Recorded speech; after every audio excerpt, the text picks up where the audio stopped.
I want to thank you guys for coming, and we appreciate it, and I want to welcome you here. We're super excited to be able to share with you guys some information that we hope will help out as we go into second quarter. We've learned a ton through our experience during first quarter, and we wanted to share that with our families. So before I jump into anything, I want to introduce my friends up here. So I'm Stephanie Dix, I'm the principal. I have Jason Gilman over there. He's the assistant principal and activities director.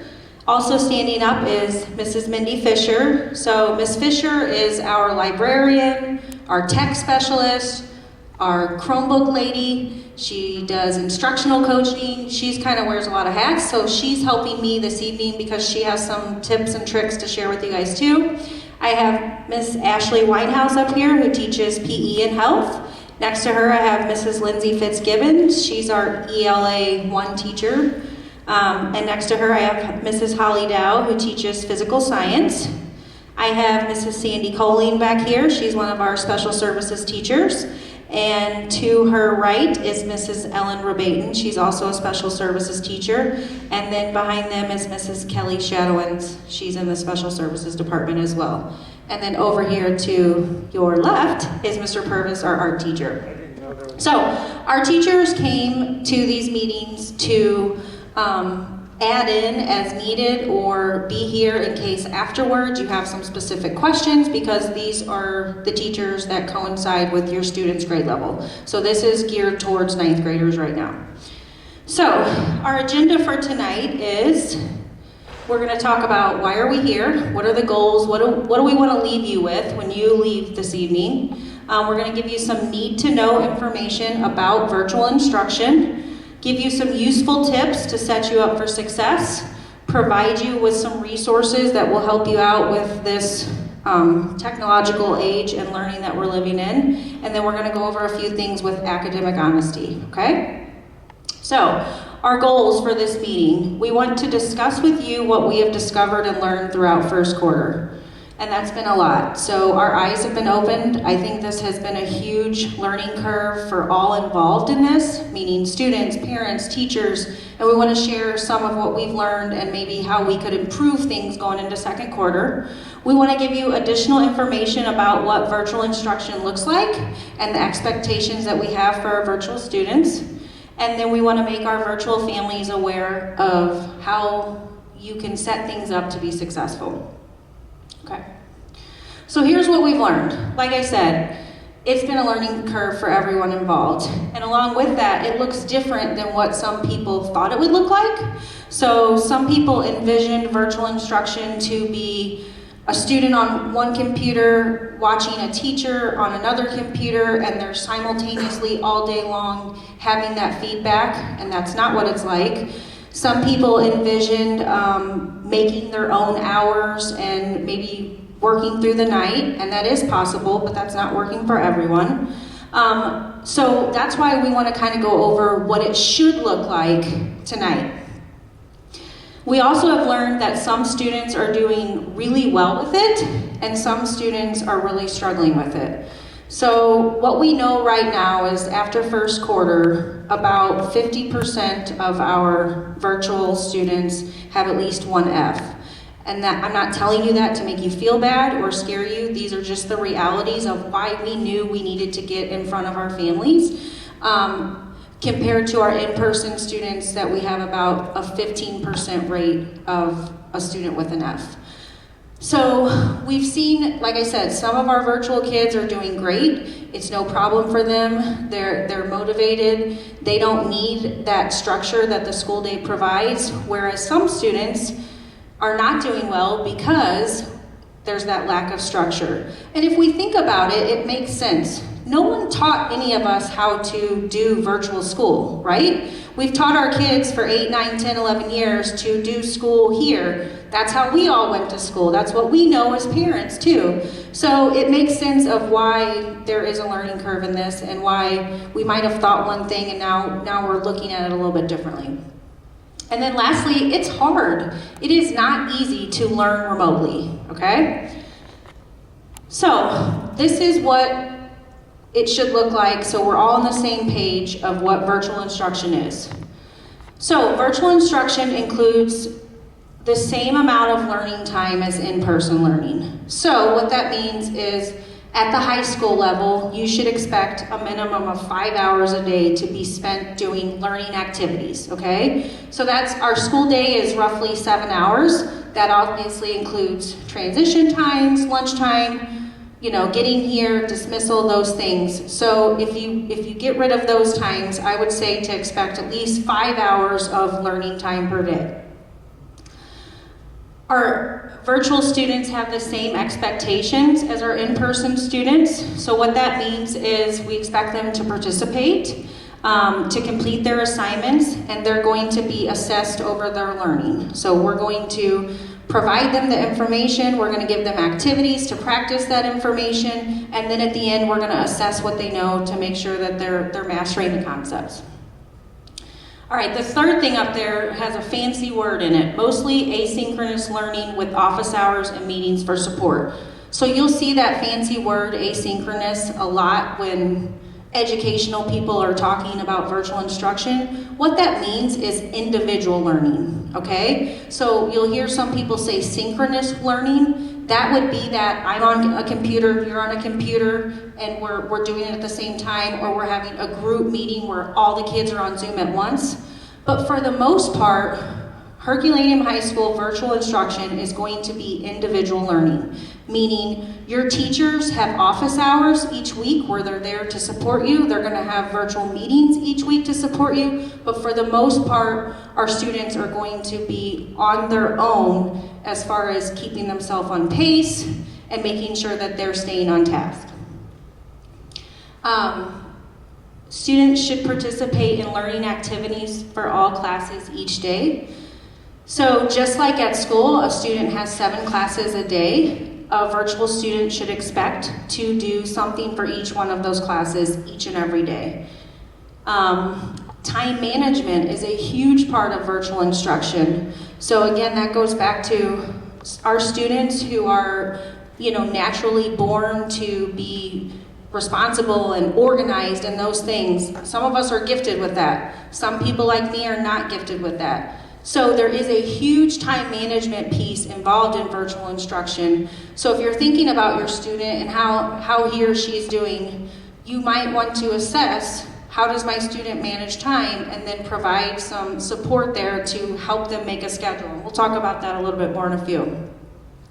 Virtual instruction also includes, students should expect to watch some instructional and informational videos. So what I want students who are learning virtual to know is, just because a teacher puts something out there that's not worth a grade. So let's say the health teacher puts out a video about nutrition. Now, she's not making them answer questions on that. She's not going to quiz them over that. They don't have to write a summary over that. It's strictly for informational purposes. We as human beings have the tendency to think, well, I don't need to do that, right? It's not worth any points. We've kind of conditioned our kids to think like that as it is. What I'm here to tell you is those types of things are important. Even if it's not for an assignment or it's not going in the grade book, those things are expected to be part of the participation as well. Many of our teachers are recording themselves giving their lectures or the same information that they're providing to the in-person kids. So our virtual students should expect that if their teacher for one of their classes does that, to watch those. Our virtual students should expect to utilize Google Classroom. So all of our virtual classes the platform is Google Classroom. Unless you're doing like a credit recovery class, or some of our virtual students are in Lifetime Fitness, which is strictly an individualized computerized program. But most of our classes are run by these folks over here, and they're running that through Google Classroom, okay? Virtual instruction also entails taking on a responsibility for your learning. And what I mean by that is, really, in order for a student to be most successful in online learning, he or she has to take on that responsibility and that intrinsic motivation to want to learn. That's what's going to drive them. Any questions so far? All right, so here's some need to know information. So students should plan to check Google Classroom and email every day. So my suggestion is when you start your virtual learning day, that would be the first thing that kids do. Check Google Classroom, check their email. We're finding that some of our virtual students are forgetting to check their emails, and then we'll go in and look at their accounts and they have a ton of unread emails. If they're not checking their emails, then they're gonna miss out on a ton of communication from their teachers. So that's key. On Google Classroom, and we'll look at that here in just a little bit with Ms. Fisher, but there's different sections of Google Classroom, and our students tend to hone in on a to-do list, okay? And rather than checking everything that the teacher puts on there. So we want to encourage our students to check more on Google Classroom besides just the to-do list. There's a stream, and there's an agenda, reminders, and like I said, we'll look at that, actually what that looks like here in a bit. Google Meetings and office hours for teachers. Do all of you know what I'm talking about? Okay? All right, let me talk about it a little bit more in depth. So each one of our teachers has set up times during the week to have some kind of virtual meeting for each one of their classes. So if your student has Mr. Purvis for Art 1, you know that at some point in 2 weeks' time, he has a time set aside to meet with his students virtually, meaning they're all going to get on their computer, we're talking, he's updating them, they can answer questions. Now, students, again, like the grades, we've told them it's not required, and that's totally true. We don't take points on it. Again, it's for them to take responsibility of their learning and for them to know what they need.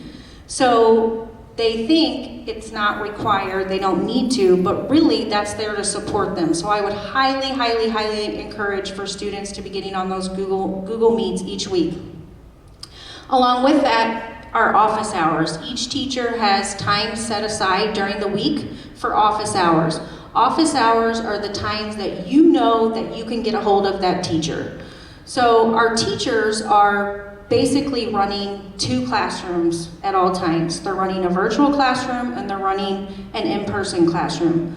Both are equally important and they're spending a ton of time on both. But when they're working with their in-person kids, the virtual students aren't going to get necessarily an immediate response. If they're contacting them during the office hours though, those are the times that are specifically set aside by our teachers each week that you know you can either call them, get on a Google Meet, email them, those types of things, okay? So make sure that your student knows when those are. I will send those out again. We send them at the beginning of the year, but I'll send them out again just to make sure everybody has that. We want our virtual students to understand that there's an importance with the timeliness of due dates. So again, as we've gone through first quarter and we've seen what's going well, what's not going well, getting things in on time has been a big struggle. So I told you that a lot of our students, virtual students, are struggling with their grades. What we're finding is it's not because they can't do it. It's not because they don't know the math or can't learn the math. It's literally because they're not turning the assignments in or doing their tests. So we just want students to be aware of the importance of due dates and follow those as best as they can. And that goes along with assessments and quizzes as well. So again, another thing that we've learned is some students that are virtual take their test as soon as a teacher assigns it. Other virtual students are not taking those tests and quizzes. And if you think about it, it makes sense. That teacher's not in front of you, handing it to you, setting it on your desk, hey, you need to do this.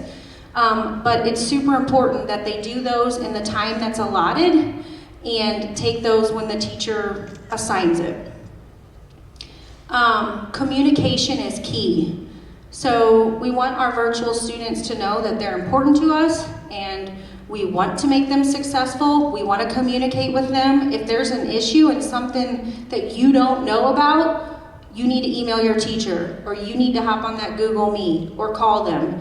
And we're going to do the same on our part too. So we just ask that we join together in partners in communication. And kind of like I said earlier, the teachers will respond to emails as soon as they can. I think a normal expectation would be within 24 hours. Most of them are quicker than that. In fact, I know they all are. They put their emails on their phones, and I know they email back at 9 p.m. But just be aware that, you know, they're doing the best that they can, but for sure during those office hours is when you know for a fact that you can get a hold of them and get an immediate response. Okay, here's some useful tips for you guys.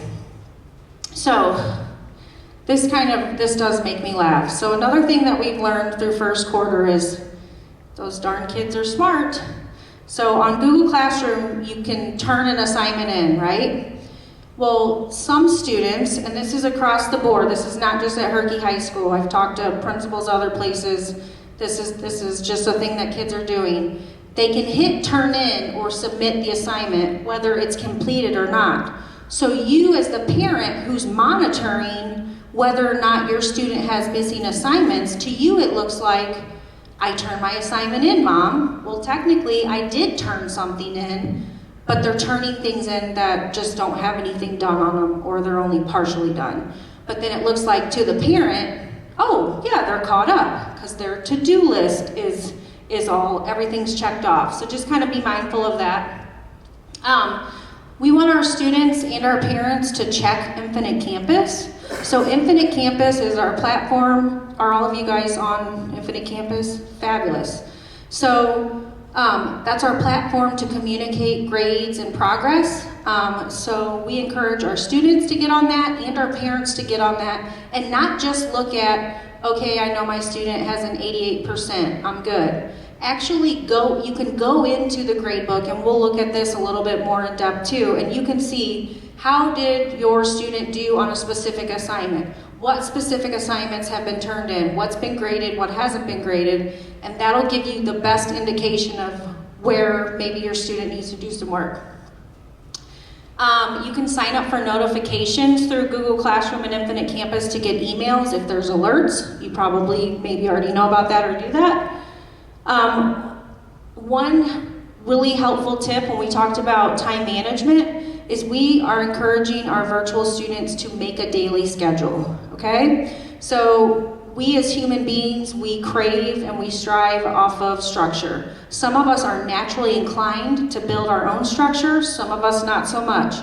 So we encourage you to make a daily schedule. So what I mean by that is, I'm gonna do my schoolwork from 8 a.m. till 3 p.m. or whatever it might be. And with that, follow like your class schedule. So just like in person, if you were here, you would go to math, and you go to English, then you go to art or whatever. Kind of break up your day like that. Okay, from 8 to 9 a.m., I'm gonna do my math. And from 9 to 10, I'm gonna do my English, and so on and so on. And that will help your students stay on task and then not get behind in their classes.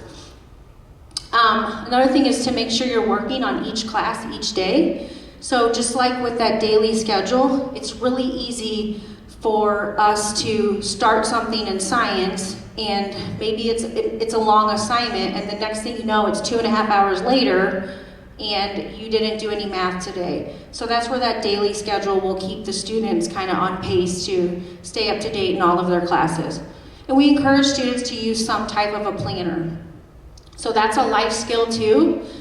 Whether it be they use a paper and pencil calendar. Ms. Fisher's going to go over some computerized ways to do it. I'm a paper pencil person with my calendar. Whatever it might be, but to kind of have your own to-do list. This is what I did, and have each of those classes written down and what you did in each one. Is that it? Any questions from you guys so far?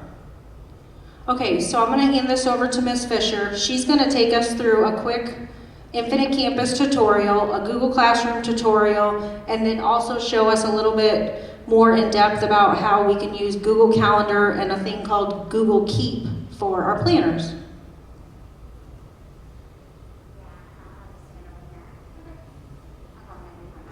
I'll go ahead and leave my mask on since I'm kind of close quarters. I just want to go through a couple of things and show you some things, and I will be kind of repeating some things that Mrs. Dix has already said, but just to give you an idea and to show you, so when you're looking at these things, you can help your students. So the first one is Google Classroom. So parents cannot have an actual account. You can't actually be in the Google Classroom with your students because our students are managed through our school domain, and our parents don't have emails through our domain. So it's just the students. However, you can get, like Mrs. Dix said, you can get those weekly reminders, I think even daily, and I know teachers have sent out, I think most all of our teachers have requested and sent requests to you as parents, and then you can decide if you want those reminders or not. I would highly suggest those. It just tells you, like, for that week if your student is missing anything, and what they need to get caught up on. And if you are not on that, you can email your student's teacher and request that you be added to that, and they can add you. Make sure, again, I know Mrs. Dix covered a lot of this, make sure you're checking Google Classroom and your students are checking it every day. And we're going to show you, I'm going to go in like a practice classroom here in a minute. And there are different places that you need to check. They need to check the stream, the classwork tab, they can check the calendar. There's a Google Calendar that's linked through Google Classroom, and all of their assignments will go to that calendar. And we're going to talk about these other things, completing the assignments before they hit that turn-in button, and then signing up for parent emails, which we just talked about. So let's go ahead and go to Google Classroom. And let me quickly go to, so this is going to be the student view. So this is a view of what your student would see when they log into Google Classroom. So all of their classes will be listed, and these are all of my practice classes, so that's why I'm the only teacher in all of these. But they'll have all of their teachers will be listed in each class. And you notice on this practice class, I created a couple of assignments that are coming up. So if they have anything that's going to be coming up due, it will show in that little box for that specific Google Classroom. And they can click on that assignment specifically, or they can just go into the class. So when I talked about the stream, there's 3 different tabs. So there's the stream tab, and this is where teachers can post assignments that are coming up, but it doesn't have to be an assignment. They can post announcements, like, hey, make sure you're checking this, make sure you're reading this chapter. So this can be just general things that they need to do that may not have a grade attached to it. So they need to make sure that the stream is the first place that they go to, and they check and they look through and make sure they're not missing anything in that stream. Okay, and then under the classwork tab, these are grouped, these are called topics, these little groupings. Every teacher is going to organize their classroom differently. Okay, some might organize it by week, some might organize it by unit, but your student will, if they're in that classroom every day, they'll get to learn, they'll know how that teacher organizes those things. And they can start looking at, they need to make sure they're looking over here on the side. Make sure you they look at due dates to see when things are due. So this one is due tomorrow. Here's one that's due tonight by midnight. Here's one that's due November 4th. So just make sure that they're going through and looking at all of those things in their classwork stream. Also, upcoming due dates. Here's another cool thing that Google Classroom does. If they click on this Google Calendar, it will take them to a calendar, and they can change their view. I have it on a monthly view, but they can go by day, week, month. They can set their view up. But if I look down here, today is the 29th, I see that assignment that's due. And then I see tomorrow, I have 2 assignments due for this class. And then I can even look ahead, since we're at the end of this month, I can look ahead, and here's another one that's due on the 4th and one that's due on the 5th. So I can see all of my upcoming assignments. Here's just another tool to help keep them organized so they know what's coming up and kind of pace themselves and know what they need to work on. Okay, so back in the classroom, when Mrs. Dix was talking about students turning things in blank and not completing them, if I click on this assignment, I open it up, and it opens up into a block so I can see complete the attached Google Doc, yada yada, have read a paragraph, and then this teacher has assigned that Google Doc. They've assigned each student their own individual copy, okay, so that they can write on that copy and then turn it in. I think what some students might be doing is they might be viewing the assignment just to kind of get an idea of what's on it. And then from here, even if they haven't done anything, here's one spot. There are several spots they can click that turn in button, even if they haven't done anything on the assignment. Okay, so there's that turn in button. But I can also come up here and actually open up the assignment and then start working on it. And it won't give me, oh there it is, it pops in. Once I click in the doc and start working on it, then I get the turn in button there as well. Okay. So let me go back.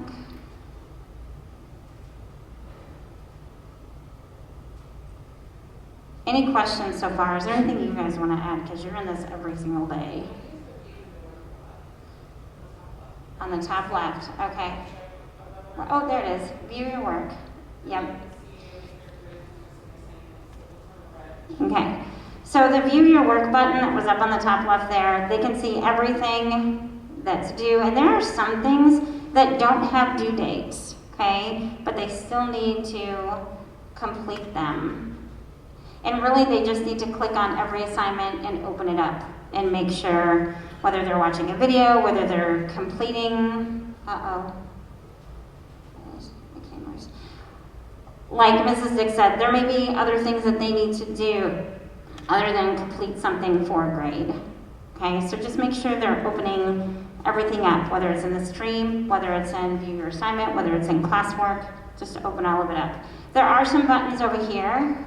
Here's another one, assigned, so there's all the stuff that was assigned. Here's stuff that was returned, and this is what Mrs. Dow was saying.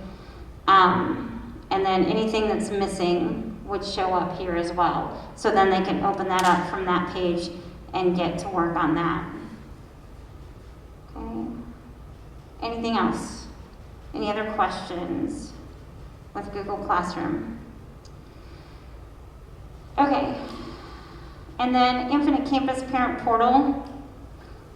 Very quickly, I know you all said you have accounts in Campus Portal, so we're going to go ahead and go to Campus Portal. You may have a different way that you get there. If you go to the website, and then you can check other things there as well. But if you hover over Parents and go to Parent Portal, oh, Mrs. Dix, I think I might remember it, but the login is over there. I'm going to log in. Mrs. Dix had gave me permission to log in as her. Then you're going to click Campus Parent, just so we have something to look at. Okay, so once you're logged in, the first thing that pops up is the Message Center. And this is where you can look at any announcements, and you can get building specific, district-wide, but you can look at all of those announcements there.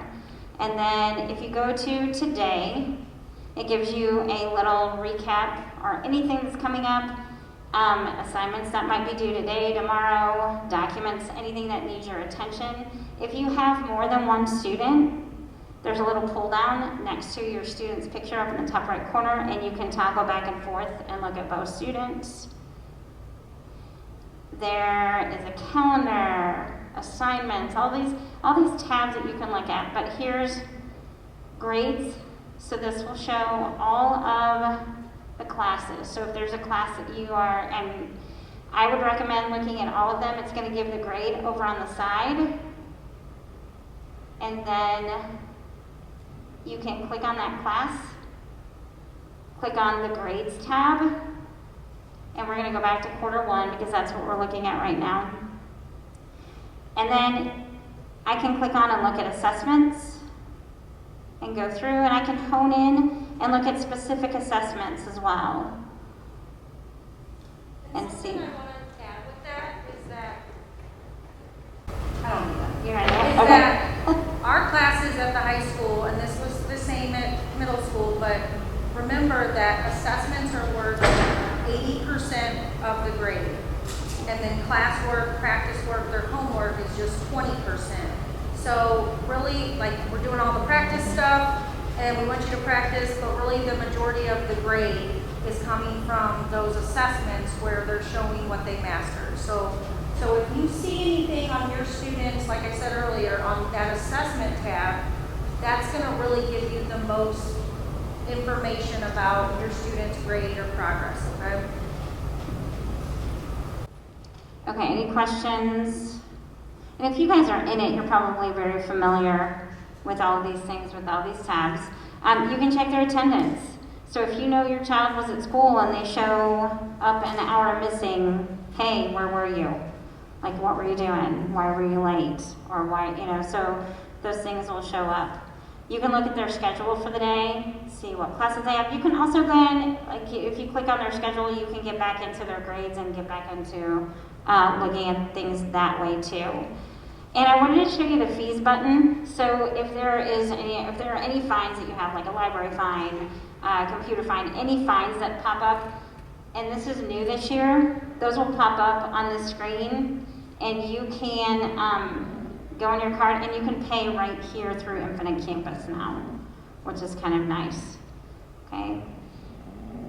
And then on the more, you can check your address information. So if you move, if you change addresses, I believe this works. I haven't double checked with Laura, but I just kind of clicked and played around, and you can go in and change your address and update that information, which is really nice for, you know, teachers, admin, anyone who needs to get in touch with you.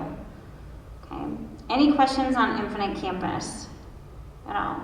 Okay, let's go back and let's talk about academic honesty. Okay, and these are some things, and this is something that has become a big issue, and it's not just our school, it's everywhere. There was an article the other day about students at Mizzou, because when things are virtual, it's much easier to just grab something off the internet, or, you know, not that students haven't been doing that before, they have, but now it seems that, I don't know, they're just doing it a whole lot more right now. So we wanted to kind of touch on that. Plagiarism is the act of taking someone else's work, whether it be grabbing your friend's paper, copying down the answers, or having your friends share their answers, you know, share that. You can do it digitally the same way that we used to do it, that kids used to do it, you know, with pencil and paper, so they can share their work with another student. So if you take someone else's work, no matter whose it is, and try to pass it off as your own, that's plagiarism, it's cheating, okay? And I just threw this funny cartoon. What do you mean all my facts are wrong? I copied everything straight off the internet. So it has to be right. And kids really think like that sometimes, I think. I think sometimes they don't register, hey, this isn't mine. We're going to talk about some reasons. So why do students cheat? They procrastinate, they put it off. Okay, especially virtual students, I would imagine it would be much easier. Mrs. Dix was talking about the time management. I don't work well at home by myself. There are too many distractions. I have to have a set schedule. I like to be in my office, in my element. It's hard, it's a struggle. And I'm sure it's a struggle for kids who aren't used to doing it all the time either. They may not be organized, and they get lazy. Like, there's something on TV, or they want to play that video game for a while. And they just might even lack confidence in their own work. Like, I don't know this well enough, I'm going to get a little help from somewhere. So how can we help them and help deter them from cheating? So getting organized, I think, is the number one thing. Google Calendar, and I showed you in Google Classroom, all of those assignment due dates go straight to their calendar from Google Classroom. They need to be checking Google Classroom, their email, and Google Calendar every day.